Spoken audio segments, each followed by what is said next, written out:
Unpack the product and confirm that all the components for the sample are included. Step 1.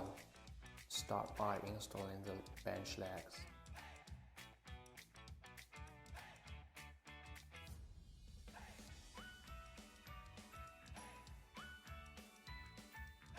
Step 2.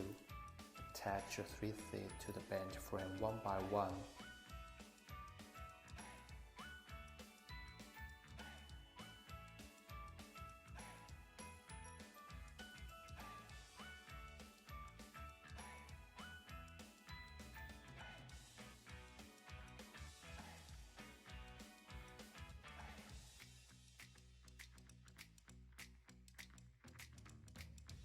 Adjust the seat angle according to your preference.